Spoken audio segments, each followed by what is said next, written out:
tal? Soy Horacio Alcaraz de Concordia, Argentina.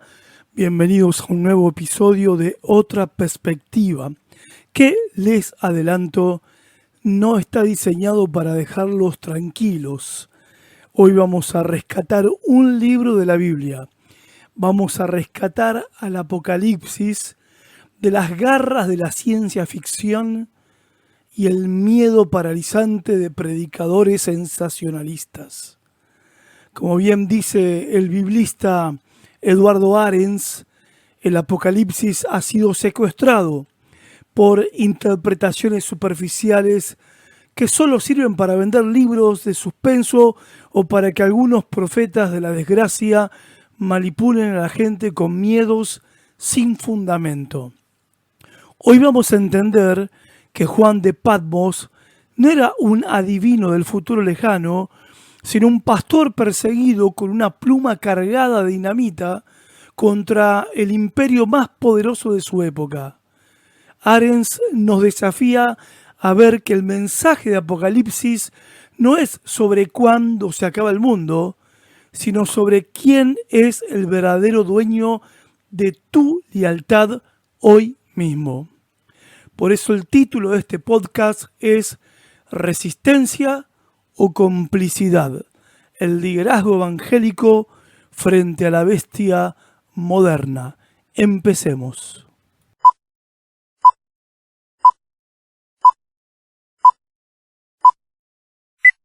Para empezar a entender el Apocalipsis como quizás no lo hemos entendido hasta acá, dado que lo que entendemos y sabemos y comprendemos del Apocalipsis es lo que hemos leído en libros o profesores nos han enseñado mayormente venidos de Norteamérica.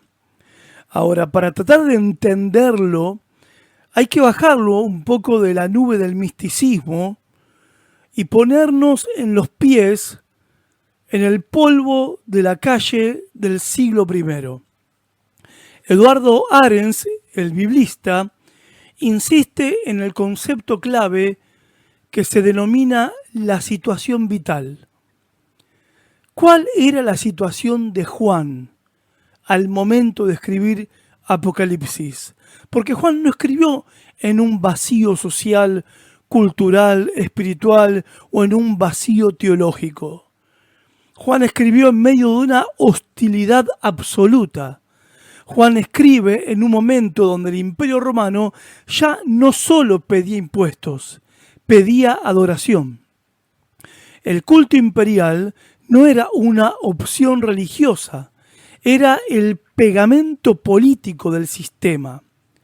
Para nosotros, y a veces es enternecedor escuchar esta expresión, religión por un lado y política del otro, cuando nació el cristianismo, si podemos llamarlo de esta manera, cuando nació la iglesia, no había esa distinción entre religión por un lado y política por el otro, porque todo lo que era política y religión era una sola cosa.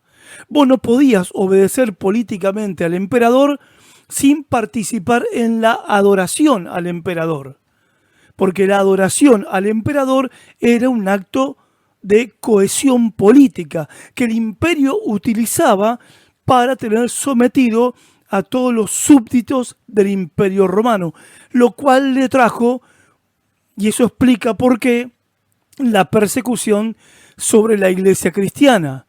Piensen por un momento esto: el César se hacía llamar Dominus et Deus. ¿Qué significa? Señor y Dios. El César era el Señor y Dios. Y no solo se le obedecía pagando impuestos, también se le tenía que rendir adoración, honor y pleitesía. El Apocalipsis, en realidad, es un libro que refleja un conflicto de soberanías. Juan presenta una antítesis narrativa radical en este libro, porque por un lado está la soberanía del César, que usa la fuerza militar, el terror y la propaganda para decirte: yo soy el dueño de la historia y de tu vida. Y por el otro lado la soberanía de Dios. Juan la presenta, que se manifiesta no como un motor inmóvil, sino como el libertador que interviene contra los sistemas que esclavizan al ser humano. ¿Saben qué es realmente la bestia de Apocalipsis de la que tanto hablamos? Es la representación del poder totalitario que demanda tu lealtad. Juan en Apocalipsis usa las imágenes del profeta Daniel para decir que Roma ha heredado, el Imperio Romano, no la Roma actual, el Imperio Romano ha heredado lo peor de todos los imperios. ¿Y qué es lo peor de todos los imperios? La capacidad de aplastar la dignidad humana para sostener su propio endiosamiento.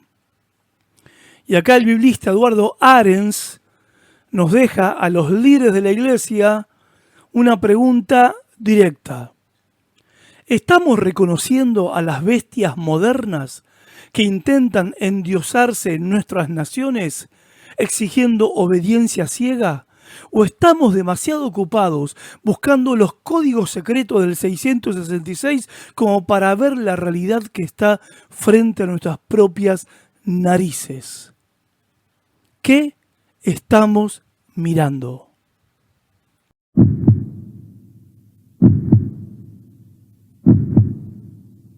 Profundizando un poco más en algo que casi nunca se escucha en nuestros púlpitos, que es hablar de la billetera de la bestia. Bueno, Arens, el biblista, nos hace notar que el pecado del Imperio Romano, al que él llama Babilonia, no era solo que adoraban ídolos, era su sistema de explotación. En el capítulo 18 de Apocalipsis, Juan describe la caída de la ciudad de Roma utilizando elementos de las profecías contra Tiro, que fue una potencia económica en la antigüedad. Juan hace una impresionante lista detallada de las mercaderías que traficaba el imperio: oro, plata, seda, pero fíjense en cómo termina la lista. Dice, y cuerpos y almas de hombres. Paremos un poco acá. Lo que se señala en Apocalipsis es que Juan está denunciando, está en contra del sistema mercantilista que convirtió la vida humana en una mercadería más en el mercado global. Roma vivía del usufructo de las provincias sometidas, desangrando a los trabajadores para mantener la opulencia de la capital. ¿Te suena? ¿Te suena esto hoy en día? ¿Te hace algún ruido? Hoy mucho se habla de la marca de la bestia. Arens nos da un baño de realidad.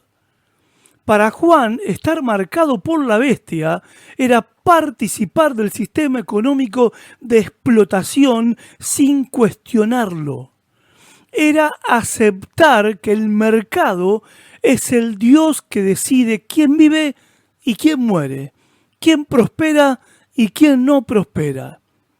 Es la visión economicista de la vida humana, de la vida en sociedad. Y la marca de la bestia es la lealtad a un sistema que diviniza el consumo, sacraliza el capital y descarta al pobre. Esa es la marca de la bestia. No son 3 numeritos. ¿Y cuál es el sello del Cordero? Porque Juan está contrastando como antítesis el sello del Cordero con la marca de la bestia. El sello del Cordero es la marca de aquellos que reivindican la dignidad humana por encima de cualquier ganancia económica. Todo bien, con la macroeconomía, con la microeconomía y con que los números cierren. Pero más importante que eso es la vida de las personas. Es la vida humana la que está por encima de todo esto.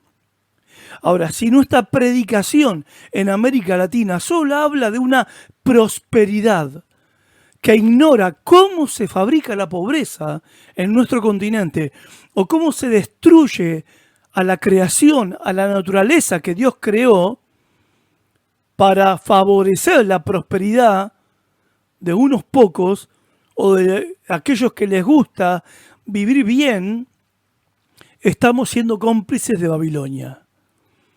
El Apocalipsis denuncia la sacralización de la economía. Hoy todo es la economía. Si la economía va bien, todos felices. Jesús dijo que peligroso es adorar a Mamón, porque no se puede adorar al Señor al mismo tiempo. Cuando la cuestión económica, cuando la cuestión del dinero se convierte en Dios, bueno, la bestia está presente y nosotros estamos siendo marcados.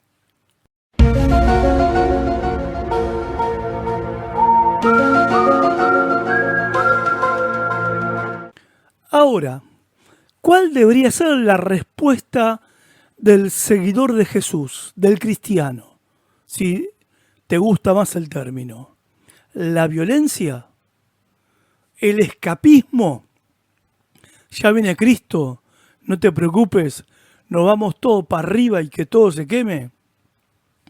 Bueno, el Apocalipsis se escribió en un contexto, como pasó en otros momentos de la historia, en un contexto de opresión, donde en estos momentos opresivos, en los pueblos oprimidos, surge la literatura de resistencia. Apocalipsis es literatura de resistencia, porque le está diciendo a los creyentes que nada de resignarse, pero tampoco nada de escaparse. Hay que estar firmes y resistir y saber de qué lado vamos a estar. O vamos a seguir al Cordero por donde Él va, o vamos a postrarnos delante de la bestia y del mercado. Es una resistencia, obvio, no es una resistencia como los que resisten desde el lado de la revolución armada o la revolución ideológica. Es una resistencia distinta, es la resistencia del Cordero de Dios. Fíjense en la ironía de Juan, de Patmos. El león de la tribu de Judá resulta ser un cordero, y un cordero degollado. Pero ese cordero degollado está de pie. Y la explicación es que esta es la victoria de la vulnerabilidad ética sobre la fuerza bruta. El dragón y la bestia usan la muerte y la mentira para controlar. El cordero usa su propia vida entregada para liberar. Y en cierta manera es una revolución, pero es una revolución del espíritu. La soberanía de Dios en el libro de Apocalipsis no se impone con ejércitos.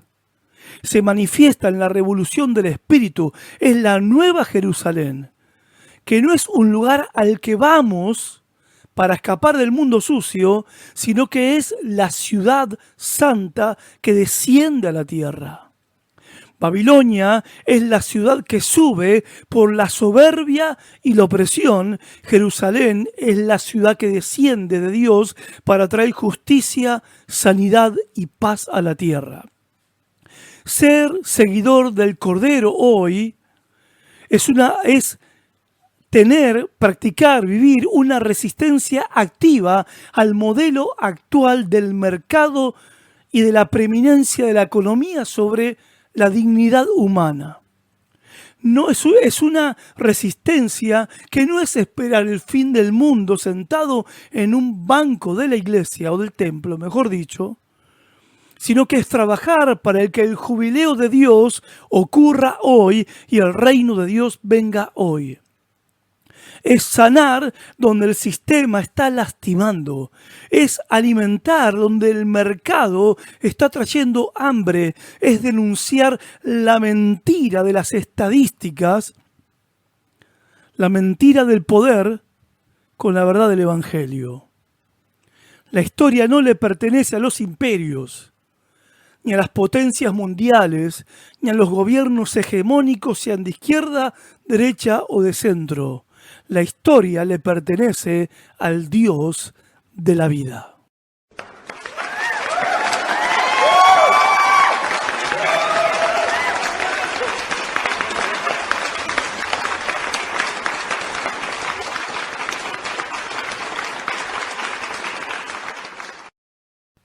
Para terminar, no podemos cerrar el libro de Apocalipsis después de leerlo y seguir igual. A mí me está afectando, y para bien, gracias a Dios.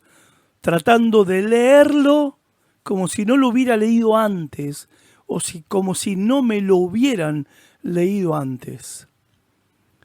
Apocalipsis nos lanza básicamente, y digo esto no siendo un experto de Apocalipsis, lejos estoy de eso, sino como alguien que lo está leyendo, tratando de entender como lo tuvo que entender ese hermanito de la iglesia de Éfeso, que lo escuchó en una reunión en casa mientras el lector se lo leía a todo el grupo ahí reunido. Tratar de entenderlo como ellos lo entendieron, en la situación en la que ellos estaban.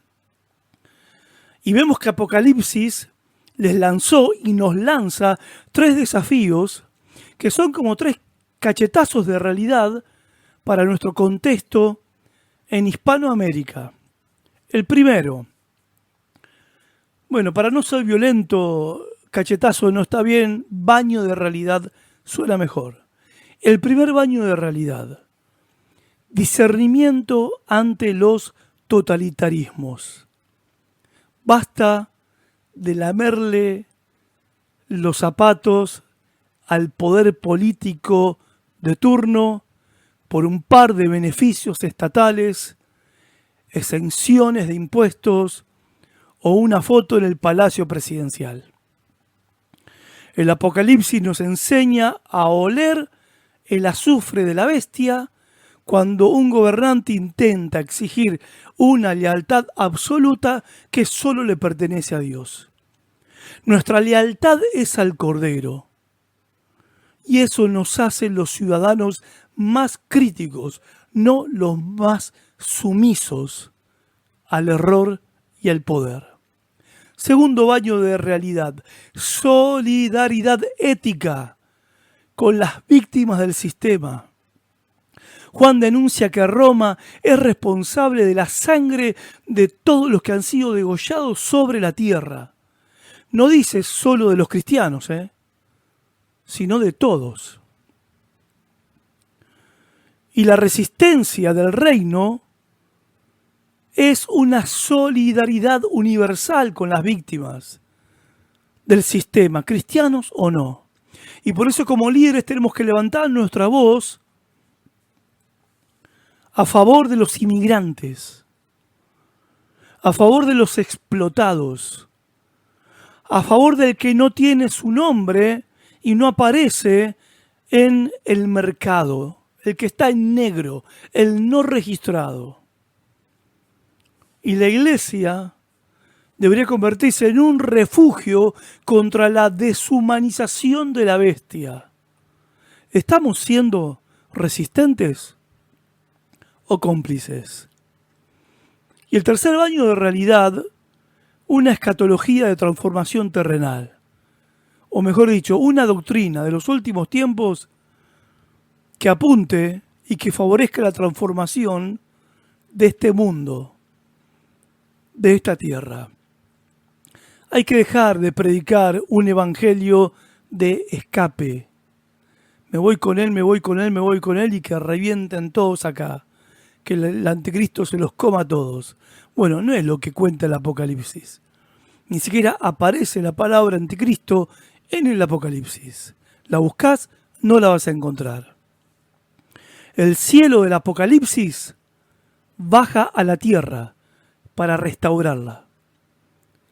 No va a volar todo en 1000 pedazos, gente. Dios va a hacer de este cielo y esta tierra un cielo nuevo y una tierra nueva. Pero la cosa es acá y sigue acá. Es el reino de Dios en la tierra. Y una aplicación práctica de esto, bueno, para aportar luz en medio de tanta oscuridad y para ser parte de la solución y no del problema, bueno, empecemos a practicar una transparencia radical en el manejo de nuestras finanzas en las iglesias para no oler a la corrupción de Babilonia. Desarrollar proyectos y acciones de justicia social que le devuelvan la dignidad a las personas y que nuestras congregaciones se vuelvan comunidades donde la vida humana siempre valga más que el éxito numérico del culto del domingo y sea más importante que el presupuesto de la congregación. En conclusión, el Apocalipsis no fue escrito para darnos miedo sobre el futuro, sino para darnos valor en el presente. El sistema imperial no es el dueño de la historia. Llámese Trump, llámese Putin, llámese quien se llame.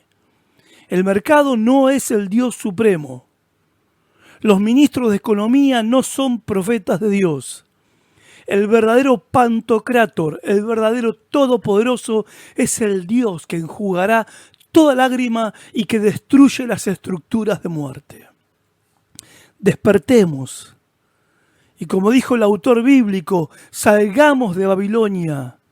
No nos contaminemos con sus lujos comprados con sangre de obreros hambreados con salarios de miseria. El Cordero ya venció y nuestra tarea es hacer visible esa victoria en la justicia social y en la verdad. Gracias por acompañarme hasta acá, en este viaje al corazón de la resistencia. Soy Horacio Alcaraz de Concordia, Argentina, y esto fue Otra Perspectiva. Hasta la próxima. En su abrazo hallamos refugio, nuestro espíritu elevó. Jesús llegó en la noche, rompió toda oscuridad. Con su amor y su coraje nos dio nueva identidad.